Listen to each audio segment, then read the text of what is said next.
Hello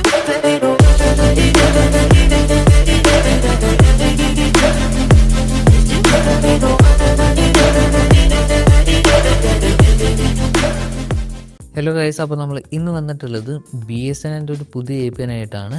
അപ്പോൾ നമുക്ക് direct വീഡിയോയിലേക്ക് പോകാം. അപ്പോൾ അതിനായിട്ട് നിങ്ങളുടെ ഫോണിൻ്റെ സെറ്റിങ്സ് ഒന്ന് ഓപ്പൺ ചെയ്യുക. ഓപ്പൺ ചെയ്ത് കഴിഞ്ഞാൽ ഇവിടെ SIM card and mobile networks എന്ന് പറഞ്ഞിട്ട് ഒരു ഓപ്ഷൻ ഉണ്ടാവും. അപ്പോൾ അതൊന്ന് ക്ലിക്ക് ചെയ്യുക. ക്ലിക്ക് ചെയ്ത് കഴിഞ്ഞാൽ നമ്മുടെ BSNLൻ്റെ സിം ഏത് സിം സ്ലോട്ടിലാണെന്ന് ഒന്ന് ചെക്ക് ചെയ്യുക.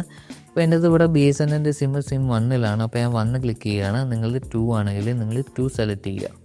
അപ്പോൾ അവിടെ 1 സെലക്ട് ചെയ്തിട്ടുണ്ട്. അപ്പോൾ സെലക്ട് ചെയ്ത് കഴിഞ്ഞാൽ ഇവിടെ ആക്സസ് പോയിൻറ്റ് നെയിംസ് എന്ന് പറഞ്ഞിട്ട് ഒരു ഓപ്ഷൻ ഉണ്ടാവും. അതൊന്ന് ക്ലിക്ക് ചെയ്യുക. ക്ലിക്ക് ചെയ്ത് കഴിഞ്ഞാൽ ഇവിടെ നമുക്ക് BSNL ഒരു ഡിഫോൾട്ടായിട്ട് വരുന്ന ഒരു API ഇവിടെ നിങ്ങൾക്ക് കാണാനായിട്ട് പറ്റും. അപ്പോൾ അതിൽ നമ്മൾ ചേഞ്ചസ് ഒന്നും വരുത്തുന്നില്ല. നമ്മളൊരു പുതിയ API ഉണ്ടാക്കിയ ശേഷം അതിലാണ് നമ്മൾ ചേഞ്ചസ് വരുത്തുന്നത്. അപ്പോൾ പുതിയ API ഉണ്ടാക്കാനായിട്ട് ഇവിടെ ഏറ്റവും താഴെയായിട്ട് ന്യൂ API എന്ന് പറഞ്ഞിട്ടുള്ള ഒരു ഓപ്ഷൻ ഉണ്ട്. അതൊന്ന് ക്ലിക്ക് ചെയ്യുക. ക്ലിക്ക് ചെയ്ത് കഴിഞ്ഞാൽ ഇവിടെ കുറേ ഓപ്ഷൻസ് ഉണ്ട്. അപ്പോൾ ഇതിൽ കുറച്ച് കാര്യങ്ങൾ മാത്രം നമ്മൾ ചേഞ്ച് ചെയ്താൽ മതി. അപ്പോൾ ആദ്യം നമ്മൾ കൊടുക്കേണ്ട നെയിമാണ്. അപ്പോൾ നെയിം ഒന്ന് ക്ലിക്ക് ചെയ്യുക. ക്ലിക്ക് ചെയ്ത് കഴിഞ്ഞാൽ ഇവിടെ BSNL എന്ന് ടൈപ്പ് ചെയ്യുക. അപ്പം നെയിം നമ്മൾ എന്ത് കൊടുത്തു കഴിഞ്ഞാലും സ്പീഡൊക്കെ സെയിം തന്നെ ആയിരിക്കും. അപ്പോൾ അതുകൊണ്ട് ഞാൻ ഇവിടെ BSNL എന്ന് മാത്രമാണ് കൊടുക്കുന്നത്. അപ്പോൾ ഞാൻ ഇവിടെ ഓക്കെ കൊടുക്കുകയാണ്. ഓക്കെ കൊടുത്തു കഴിഞ്ഞാൽ ഇവിടെ നേരെ താഴെയുള്ള നമ്മുടെ മെയിൻ സെറ്റിങ്സ് ആയിട്ടുള്ള API എന്നുള്ളത് ഒന്ന് ക്ലിക്ക് ചെയ്യുക. ക്ലിക്ക് ചെയ്ത് കഴിഞ്ഞാൽ ഇവിടെ BSNL എന്ന് ടൈപ്പ് ചെയ്യുക. ഫുള്ള് നമ്മൾ സ്മോൾ ലെറ്റർ ആണ് ടൈപ്പ് ചെയ്യാനായിട്ട്. BSNL എന്ന് ടൈപ്പ് ചെയ്ത് കഴിഞ്ഞാൽ ഇവിടെ ഇന്ത്യ എന്ന് ടൈപ്പ് ചെയ്യുക. ഫുള്ള് നമ്മൾ സ്പേസ് ഇല്ലാത്ത സ്മോൾ ലെറ്റർ ആയിട്ട് വേണം ടൈപ്പ് ചെയ്യാനായിട്ട്. അപ്പോൾ BSNL ഇന്ത്യ എന്ന് ടൈപ്പ് ചെയ്ത് കഴിഞ്ഞാൽ ഇവിടെ ഓക്കെ കൊടുക്കുക. ഓക്കെ കൊടുത്തു കഴിഞ്ഞാൽ ഇവിടെ യൂസർ നെയിം ഒന്ന് ക്ലിക്ക് ചെയ്യുക. ക്ലിക്ക് ചെയ്ത് കഴിഞ്ഞാൽ BSNL എന്ന് ടൈപ്പ് ചെയ്യുക. അതിനുശേഷം 1 2 3 ടൈപ്പ് ചെയ്യുക. ഇതാണ് നമ്മുടെ യൂസർ നെയിം വരുന്നത്. അപ്പോൾ ഇതുപോലെ ടൈപ്പ് ചെയ്ത് കഴിഞ്ഞാൽ ഇവിടെ ഓക്കെ കൊടുക്കുക. ഓക്കെ കൊടുത്ത് കഴിഞ്ഞാൽ ഇവിടെ പാസ്വേഡ് ഉണ്ടാവും. പാസ്വേഡ് ഒന്ന് ക്ലിക്ക് ചെയ്യുക. ക്ലിക്ക് ചെയ്ത് കഴിഞ്ഞാൽ ഇവിടെ BSNL എന്ന് ടൈപ്പ് ചെയ്യുക. അതിനുശേഷം ഇൻ്റർനെറ്റ് എന്ന് ടൈപ്പ് ചെയ്യുക. ഇതൊക്കെ നമ്മൾ സ്പേസ് ഇല്ലാതെ വേണം ടൈപ്പ് ചെയ്യാനായിട്ട്. ഓക്കെ, അപ്പോൾ ഇതുപോലെ കൊടുത്തു കഴിഞ്ഞാൽ ഇവിടെ ഓക്കെ കൊടുക്കുക. ഓക്കെ കൊടുത്തു കഴിഞ്ഞാൽ ഇവിടെ സെർവർ ഉണ്ടാവും. സെർവർ ഒന്ന് ക്ലിക്ക് ചെയ്യുക. ക്ലിക്ക് ചെയ്ത് കഴിഞ്ഞാൽ ഇവിടെ www.google.com എന്ന് ടൈപ്പ് ചെയ്യുക. ഓക്കെ, അപ്പോൾ ഇതുപോലെ കൊടുത്തു കഴിഞ്ഞാൽ ഒന്ന് ഓക്കെ കൊടുക്കുക. അപ്പോൾ കുറച്ച് മുകളിലേക്ക് വന്നു കഴിഞ്ഞാൽ ഇവിടെ API പ്രോട്ടോക്കോൾ എന്ന് പറഞ്ഞിട്ടുള്ള ഒരു ഓപ്ഷൻ ഉണ്ട്.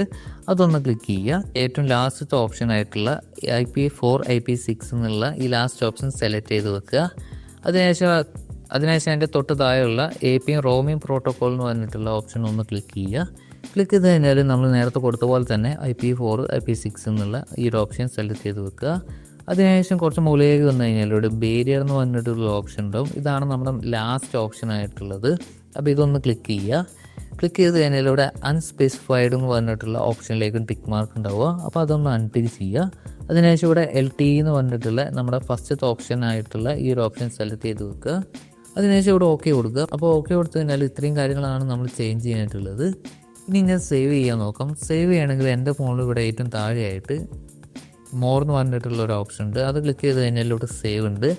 ചിലൊരു ഫോണിലാണെങ്കിൽ മൂലയായിട്ട് 3 ഡോട്ട് ഉണ്ടാവും. അത് ക്ലിക്ക് ചെയ്ത് കഴിഞ്ഞാൽ അവിടെ സേവ് എന്നുണ്ടാവും. അപ്പോൾ ഞാൻ ഇവിടെ സേവ് കൊടുക്കുകയാണ്. അപ്പോൾ സേവ് കൊടുത്തു കഴിഞ്ഞാൽ നമ്മളിപ്പോൾ ചെയ്തിട്ടുള്ള BSNL ഇന്ത്യ എന്ന് പറഞ്ഞിട്ടുള്ള API ഇവിടെ താഴെയായിട്ട് വന്നിട്ടുണ്ടാവും. അപ്പോൾ അതിന് മുകളിൽ ഒന്ന് ക്ലിക്ക് ചെയ്ത് കഴിഞ്ഞാൽ അല്ലെങ്കിൽ സെലക്ട് ചെയ്ത് കഴിഞ്ഞാൽ അത് എനേബിൾ ആയിക്കോളും. അതായത് നമ്മളിപ്പോൾ ചെയ്തിട്ടുള്ള API എനേബിൾ ആയിക്കോളും.